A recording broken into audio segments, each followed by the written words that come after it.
in the set of documents, which really was literally 2 or 3 file cabinets of documents called Operation Majority, I saw documents which told me what happened in Dallas and why.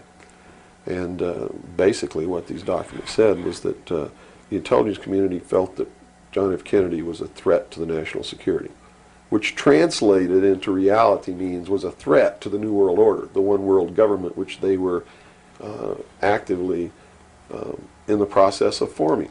Was there anything on record that indicated that he was out to, well, things that he did would threaten that New World Order? Oh, absolutely. He had written an executive order. I don't remember the exact number now, but it's available to anybody that wants to go look it up.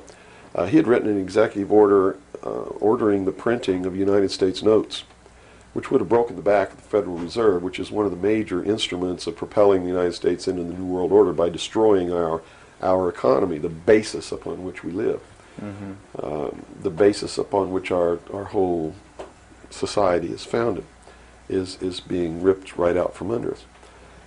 That was one. Number two, he refused to provide air support for the invasion of Bay of Pigs, which ensured that that would be a failure.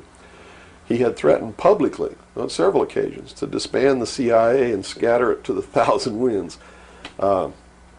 He had ordered, in the documents that I saw, he had ordered the intelligence community to prepare a plan to disclose the truth about UFOs to the public.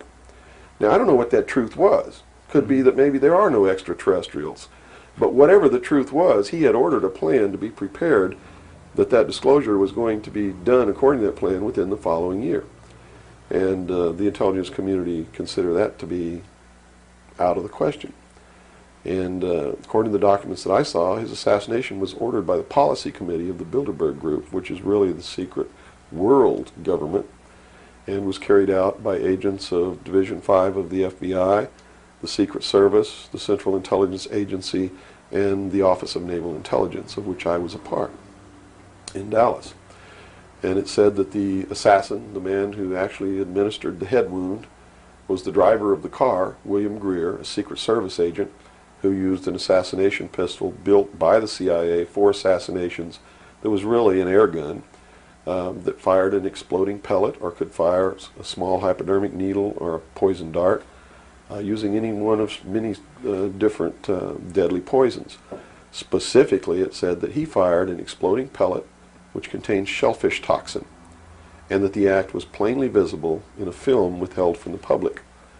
I looked for 16 years to find that film, and I finally found a copy that showed William Greer turn around and shoot the president, and since 1988 I've been showing that film wherever I'm able to show it to wake people up. What we're observing here is the motorcade in Dallas on November 22nd, 1963. As the presidential car passes behind the freeway sign, President Kennedy is struck in the throat by a bullet that was fired from the grassy knoll.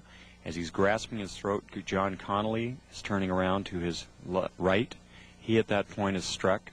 You notice the the passenger of the car turning back to see what has happened to the president. As he turns back to the front, the driver of the car turns with his left arm over his right shoulder with a pistol and fires. You see the 45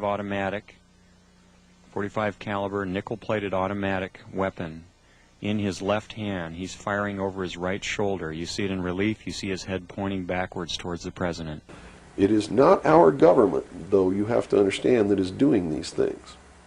It is not our government that's failing us. It's not the Constitution or the Bill of Rights that's a bad instrument.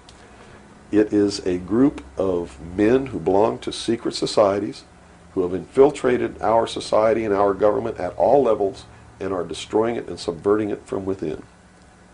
And every member of naval intelligence that I knew who was an officer was a 32nd or a 33rd degree Freemason. And I asked my commanding officer at one point, I said, why are all you guys Masons? He said, Masons are used to keeping secrets. It's part of their fraternity. So if you want someone who already knows how to keep a secret, you recruit Freemasons. Well, later on I found out what the truth is. The truth is you're not going to be a naval intelligence officer unless you are a Freemason or a member of the Ancient Order of the Rose and Cross, but you have to be high degrees. for that. I think the reason I was selected as enlisted man is because I had belonged to the Demolay Society Which is what? as a teenager.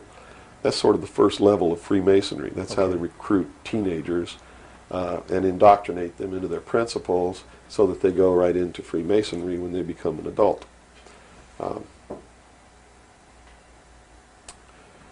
So basically that's the story. Yeah. Okay.